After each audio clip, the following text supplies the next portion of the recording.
një re kaq e madhe dëshmitarësh, duke hedhur te çdo bazë dhe mëkatin që na qarkon kaq le të rëndim me durim në garën që është përpara nesh, duke i drejtuar sytë e Jezusit, kreu dhe plotësonjësi i besimit, i cili për gëzimin që ishte përpara tij dhuroi kryqin duke e përçmuar fyrjen dhe ul në të djathtë të fronit të Perëndisë. E ndërsa neve do të vazhdojmë me mësimin, ky pasazh i shkurtër na fton dhe na fton pra që të ecim në udhën përpara nesh me sy të fokusuar tek Jezusi. Këto dy vargje na thrasin vëmendjen tonë duke na kërkuar që të ecim me Perëndin.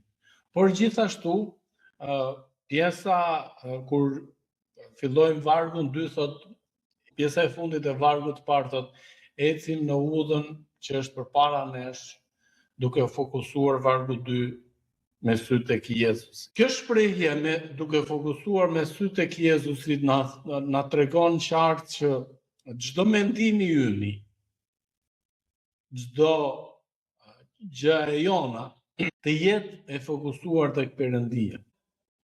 Në momentin që Jezusi ecën në ujë, edhe Pietri i kërkon Jezusi thot, më bëj edhe mua që të eci në ujë. Edhe Jezusi qefton i thot, hajde. Fillon Pietri dhe bën 2 hapa dhe para dhe çuditërisht ai po ecte në ujë. Wow, po eci në ujë.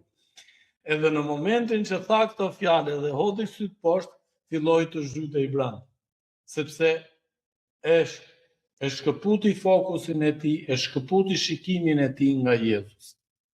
Dhe ne sa herë shkëputim syt tan nga Perëndia, vëmendjen tonë nga Perëndia, atëherë hallet dhe problemet na mysin. Shumë studiues ose influencues ose psikolog kërkojnë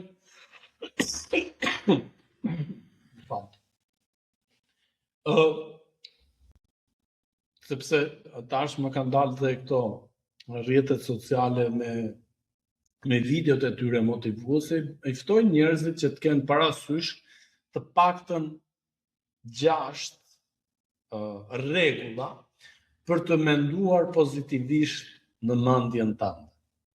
Dhe duke bërë këtë gjë, ata nëpërmjet këtyre këshillave ose nëpërmjet këtyre hapave, ata i mundojnë që t'i bëjnë njerëzit që të fokusohen tek gjërat pozitive. Tani çfarë ishte më interesantja, të paktën për mua, influencuesit ose psikologë të ndryshëm bazohen me këto mësime të marrë nga Bibla. Për shembull, hapi i parë është ruajtja e portës së mendjes. Një nga vargjet më të cituara është, po flasim këta psikologë që mund të jenë jo domosdoshmërisht janë besimtarë që besojnë, por ka dhe nga ata që i integrojnë ose i marrin mësimet biblike dhe i këshillojnë njerëz të ndryshëm që kanë nevojë për psikolog ose kanë nevojë për të tilla këshillash duke marrë mësime biblike. Por ka nga ata që nuk besojnë. Edhe një nga këta, pra, një nga hapat e para ishte ruajtja e portës së mendjes dhe një nga vargjet më cituara është tek fjalët e urta dhe thot mbi të gjithë gjërat që duhen ruajtur, ruaj zemrën, mendjen tënde, sepse prej saj dalin burimet e jetës. Te kjo pjesë unë do të shtoja që studiuesit kanë vazhduar akoma më tej dhe kanë studiuar edhe zemrën. Zemra pas ka memorje të veçantë prej mendjes. Tani është si të thuar si një magazin, le të themi, mendimesh zemra, që në momentin që ato hyjnë, lidhen me mendjen dhe kujtohen, ti ligështohesh. Kemi ato momentet të dhimbshme që neve i kujtojmë shpesh dhe ndihemi keq. Dhe prandaj edhe ndikojnë këto në zemër me probleme të ndryshme që lindin dhe me zemrën, prandaj dhe ndikojnë edhe me rritje tensionit të gjakut, me luhatje të ndryshme.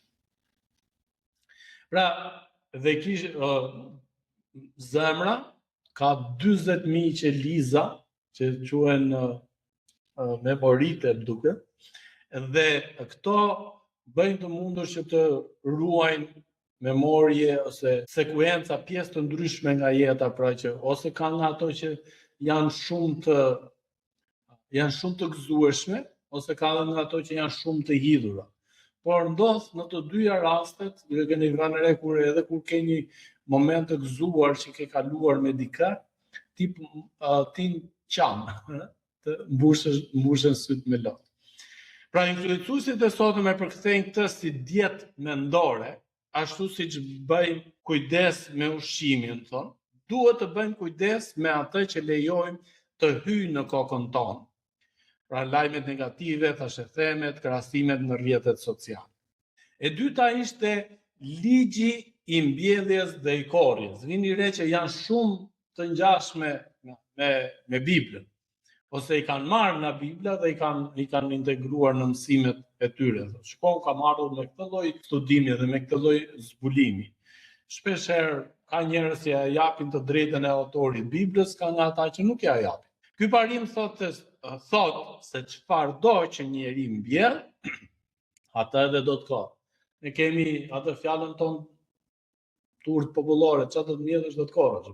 Nëse mbjell mendime frike dhe kritike, do të korrësh ankth, do të korrësh stres. Nëse mbjell mirënjohje, faleminderit dhe veprime pozitive, do të korrësh paqe. Ta pozitiv të jesh dhe sa më mirënjohesh ti tregohesh dhe aplikon këtë në jetën e përditshme, ti aq më shumë ndihesh në paqe me njerëzit, me Zotin. Dhe me këtë kanë dalë influencuesit, thotë, je mirënjohës edhe për gjërat e vogla, se të ndihmon që të jesh pozitiv, që të ndihmon të jesh paqësor. Pra ti nuk je viktime rrethanave, por kopshtar i mendjes sate, që ti kujdesesh çfarë mbjell në mendjen tënde me pak fjalë. Fuqia e mirënjohjes, praktika e falënderimit që pa Bibla udhëzon për çdo gjë jeni falënderues. E gjejmë këtë tek e para Thesalonikës, e gjejmë këtë tek Filipianët. Shkenca moderne ka vërtetuar se mirënjohja ndryshon kimin e trurit. Influencuesit sugjerojnë mbajtjen e një ditari mirënjohës. Në qoftë se ju kujtohet shumë herët më përpara, unë ju kam sugjeruar që të shkruani bekimet e juaja që shikoni çdo ditë. Madje, qoftë e mbani mend, unë ju kam dhënë të një dhuratë me një blok të vogël, edhe me një stilolavc të vogël që t'i shkruani ato. Sepse këtë gjë sugjeron Bibla. Pra influencuesit sugjerojnë mbajtjen e një ditari mirënjohjes për të zhvendosur fokusin nga ajo që mungon tek ajo që kanë, duke luftuar direkt depresionin dhe zilimin.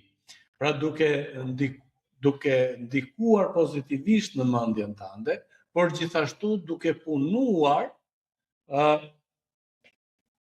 për paqen tënde. Edhe këto janë disa nga këto praktikat pra që këta kanë marrë. Fokusimi te vërteta dhe e bukura. Një parim i njohur te Filipianët thotë: të gjitha gjërat që janë të vërteta, të ndershme, të drejta, të pastërta, të dashura, mbi këto gjëra mendoni. Gjoni gjithashtu thot një Jezus i shprehet shprehimisht, qëndroni në të vërtetën, kërkoni të vërtetën, praktikoni të vërtetën dhe e vërteta do ju bëj të lirë. Madje edhe në momente që ju akuzojnë padrejtësisht. Pra, ky është parimi i rizgjedhjes së fokusit, duke riformatuar ose rifragmentuar, duke ndërtuar pjesës të vogla të jetës tënde me gjëra pozitive. Pra në një botë plot kaos, ne kemi fuqinë të zgjedhim vullnetarisht të mendojmë për zgjidhjet, bukurinë dhe virtytin, në vend që të mbetemi peng i gjërave toksike që na mbysin çdo ditë. Jo vetëm që duhet të zgjedhësh çdo ditë, por duhet kujdesesh çdo ditë për duke fokusuar tek gjërat e mira. Edhe kjo është një nga ato gjërat që ne vetë lejojmë botën e jashtme të na influencojnë në mendjen tonë. Jeta në të tashmen, anthi për të nesërmen. Parimi është që mos u shqetësoni për të nesërmen, sepse e nesmja do të shqetësohet për vete. Ky është thelbi i mendjes së mbushur. E ke mendjen e mbushur, çdo gjë tjetër që të thuhet po, ose ndonjëherë shumë njerëz dëgjojnë këshillat e të tjerëve thjesht për kështu, për respekt, thot po, fol. Edhe ndonjëherë kur i pyetur, mban mendje çfarë thash në gjë, jo. Sepse e kam mendjen e mbushur, e kam mendjen të ndarë se çfarë do të fusi brenda. Ndaj dhe këta influencuesit ose psikologët të ndryshëm sugjerojnë dhe këtë, thotë fokusohu tek e tashtmja, bëu mirënjohës për gjërat e tashme dhe jo tek ato të botës ose edhe për të ardhmen. Pra, anthi shpesh vjen nga përpjekja për të kontrolluar të ardhmen. Shumë njerëz, pra psikologë të ndryshëm e përdorin këtë për të na mësuar se si të menaxhojmë energjinë tonë, thonë, vetëm për ditën e sotme, duke ulur nivelin e stresit kronik. Dhe e gjashta, thot shërbimi ndaj të tjerëve si terapi. Parimi që ka më shumë lumturi të japësh se sa të marrësh. Një varg në Bibël thot është më shumë bekim të japësh se sa të marrësh. Kur jemi të fokusuar vetëm te problemet tona, mendja bëhet e rëndë. Duke ndihmuar dikë tjetër, ne fitojmë perspektivë dhe një sens qëllimi, gjë që është jetike për shëndetin mendor. Pra këto parime na tregojnë që kanë efekt në mendje, pra mbron nga impulset negative dhe varësitë. Falja çliron peshën e hidhërimit dhe stresin emocional. Përulësia ul presionin për të qenë perfekt para të tjerëve. Largon ankthin që vjen nga gënjeshtrat ose maskat. Tani pikërisht tek vargu 1 na thërritet vëmendja, siç neve lexuam, thuhet, prandaj thot edhe ne duke qenë të rrethuar nga një re kaq e madhe dëshmitarësh, duke hedhur te çdo barr dhe mëkatin që na qarkon kaq lehtë, le të rendim me durim në garën që është përpara nesh. Është një rrugë, është një maraton, edhe shumë vargje të tjera biblike na thrasin vëmendje, thotë që të fokusohemi tek Perëndia. Sepse thotë vargu 2, duke drejtuar sytë e Jezusit që është kreu dhe plotësonjësi besimit tonë, i cili për gëzimin që ishte përpara tij duroi kryqin. Pra ai u kryqëzua për ne. Kjo gjë na kujton neve shumë mirë sakrificën që Perëndia bëri për ne. Jezusi duroi fyrjen dhe ul në të ndjathtë të fronit të Perëndisë.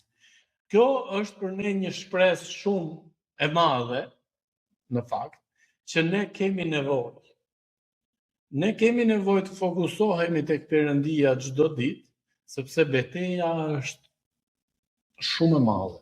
Është bërë akoma më e vështirë në kohët e sot, sepse ti mund ta ruash veten tënde duke mos dalë jashtë, dhe të themi sepse ka rrezik për jashtë.